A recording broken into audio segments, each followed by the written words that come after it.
I think we are being taught perhaps one lesson, which is that there exist tangibly other prodigious consciousnesses and intelligences, and that now they seem to be interested tangibly, materially, in making contact with us.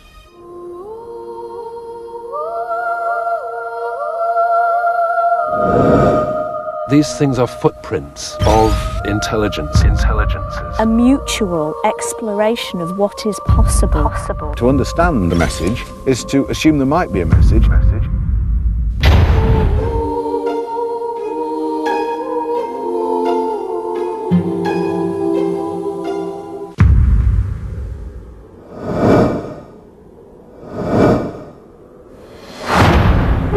The plants were beautifully swirled around. As you can see, it's a 90-degree bend. What makes crops so good? It's an impossible question.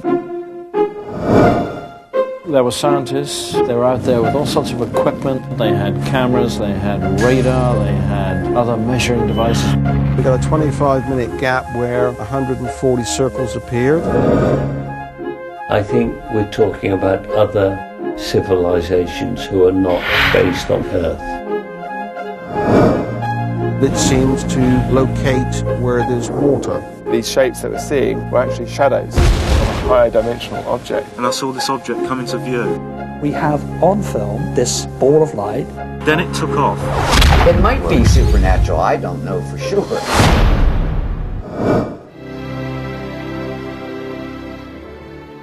These things are footprints of intelligences, and through the characteristics of the phenomenon which come forward each year, we're being shown characteristics of the particular kind of intelligence which these...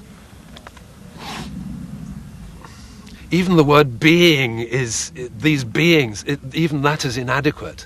But, and so we're being given some detailed signs of the nature of this intelligence, which is undoubtedly very compassionate and understanding, and also educationally motivated. I think there are myriad communities, intelligences, civilizations up there, and I think it's reasonable to say that the majority of them are fully aware of planet Earth and its divinities and miracles and charms and its madnesses and follies. One of the possible reasons why all this farce is going on is that they're studying us. Because obviously, you know, if you were a god or an E.T. or something like that, you would be sincerely asking the question, why can't these humans wake up and stop this suicide process they're on? You know, what is it that causes them to continually make difficulty for themselves and kill each other and cause so much pain? And so you could see it as a research project by these beings to provoke us with the stimulus of just putting it in front of us, and then to study all the ways in which we avoid truth being put straight in front of our face, you know, because they're getting it. They're getting all these avoidance strategies, blocking strategies, confusion. You know, if you were a cosmic social psychologist, it would be a wonderful microscope into the psyche of humanity. I think they do know that their material intervention in tangible terms would cause such disruption to our culture that we would unravel and fragment very quickly, and they don't want that. So I believe this is one reason that they're playing very gently with us, and it's certainly a reason why they're playing with those groups and individuals who wish, who choose, who volunteer to come and participate. I mean, traditionally, what do we think in our culture? They go and knock on the door of number 10 Downing Street. They go and visit the White House. Well, they'd be stupid. Do we have to be told that? I mean, the last way anybody with any kind of wisdom and full historic understanding of the state of planet Earth, the last way they would attempt to make ameliorative changes would be to initiate it at government level. That would be the kiss of death. And they know that.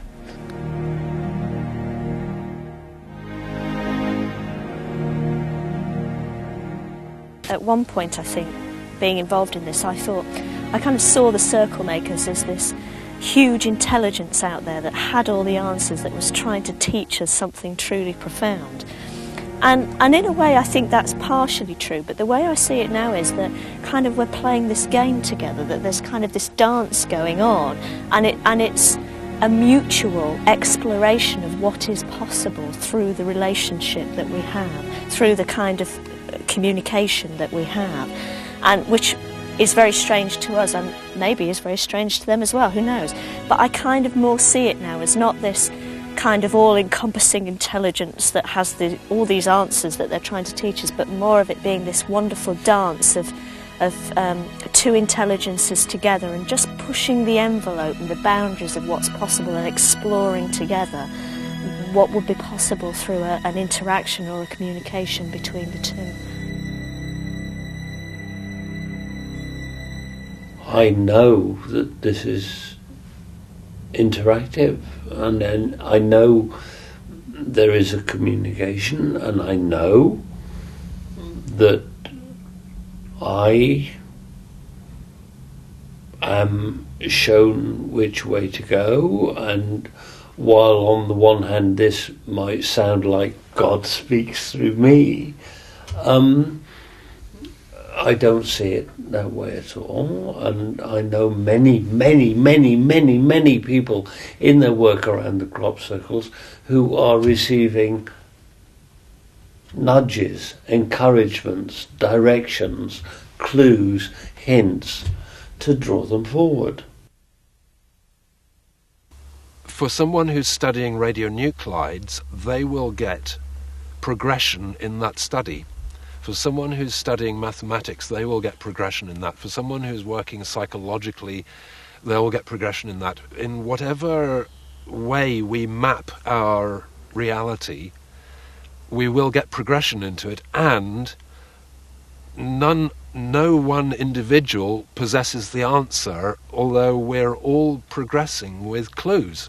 And I put my money on the fact that we'll have contact when we are sufficiently grown up and evolved to be able to accept it. And we have a very accelerated program of learning to be able to accept it and to be integrated into a wider and heavenly scheme of things. I think we're right on the edge of it. I speak as an optimist.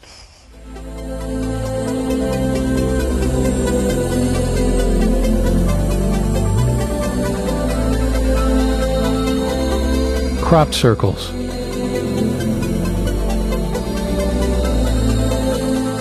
A journey of discovery. The scientific evidence. The first pictograms. From the simplest to the most complex shapes. Is it possible that these are a natural phenomenon?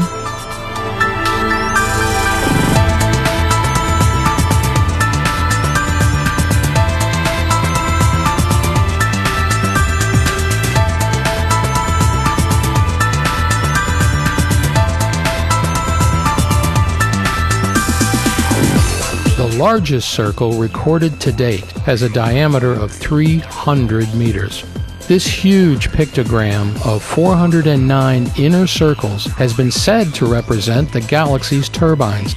More than 10,000 circles have been recorded so far in various parts of the world.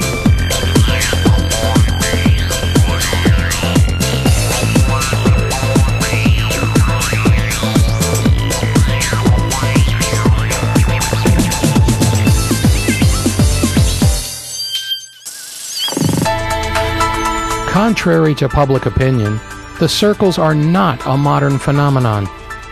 Descriptions have been found in academic texts dating from the 17th century, and over 200 cases have been published before 1970.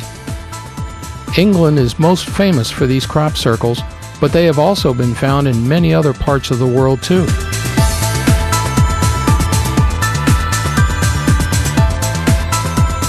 They have been recorded in the U.S. since the 1920s, in continental Europe from the middle of the 20th century, in Africa, Canada, Australia, Russia, Central and South America at the beginning of the 70s, and in Japan in the late 70s.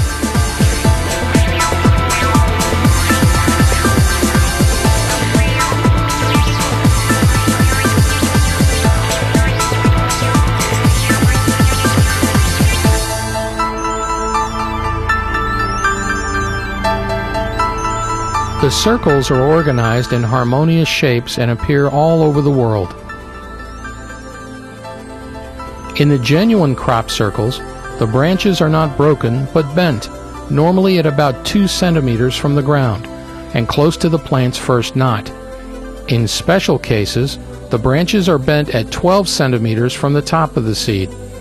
This is the first criteria with which to distinguish a genuine circle from a prank, since the technique the pranksters use of flattening the wheat with a plank will break the stalk at ground level rather than bend it at 2 centimeters.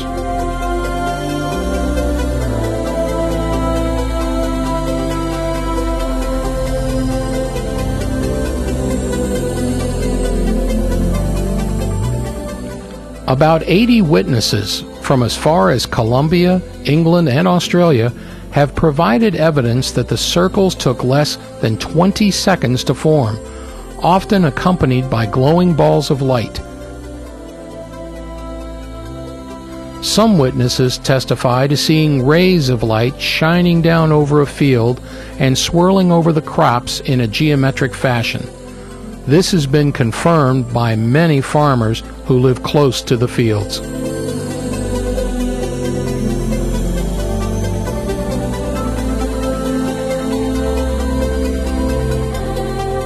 If this phenomenon is real, what is the purpose? Could it be someone trying to communicate with us? If so, who?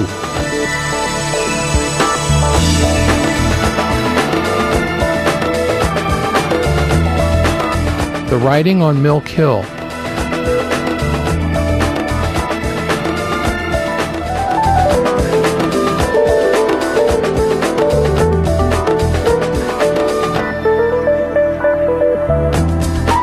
This design is without a doubt the most impressive of all. The crop formation shows a face, thought by some to be the features of an extraterrestrial, offering a round disc containing an 8-bit binary-coded message with exodecimal figures. The face measures 119 by 70 meters, and the disc has a 37-meter diameter. As we increase focus on the face, a three-dimensional effect appears, giving the impression that the face really is offering the disc with his hand. The most interesting part is surely the disc and what it represents. Crop circle experts believe they've cracked the code to read, "Beware the bearers of false gifts and their broken promises. Much pain, but still time. There is good, oppose deception." End of message.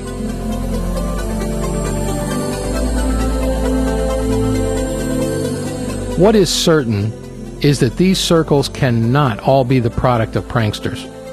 Their complexity, speed of appearance, and precision, combined with the cellular modification and bending without damage of the wheat stalk, point towards an as yet unexplained origin.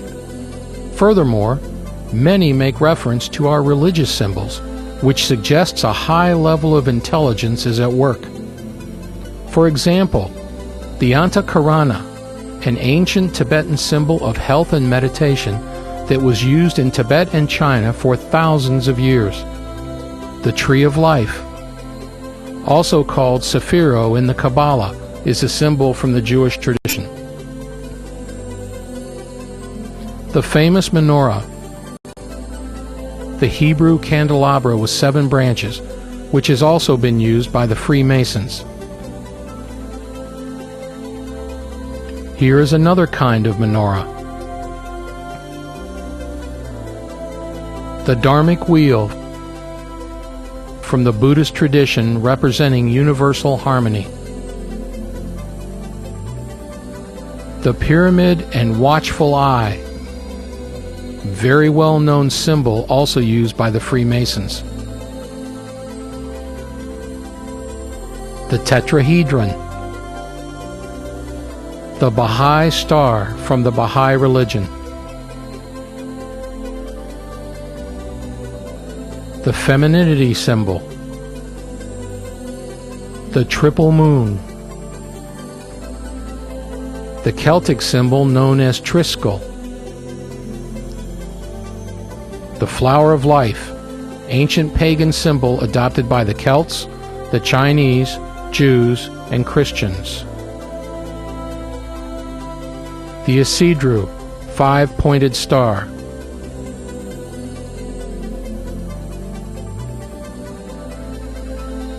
The Star of David, with 6 points. The 7 chakras. It is logical that if an extraterrestrial civilization tries to communicate with us, it has good intentions, and this is confirmed by their concentration on religious symbols and the creation of life on Earth.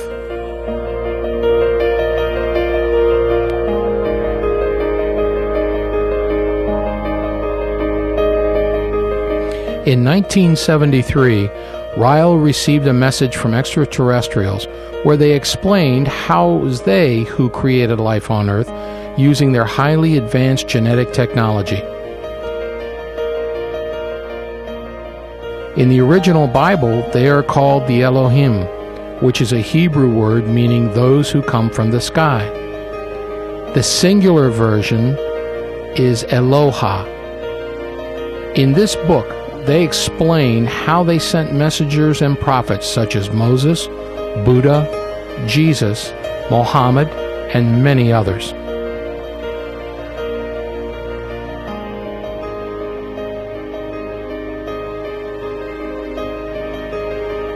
In 1975, they again contacted Rael with instructions and plans for an embassy.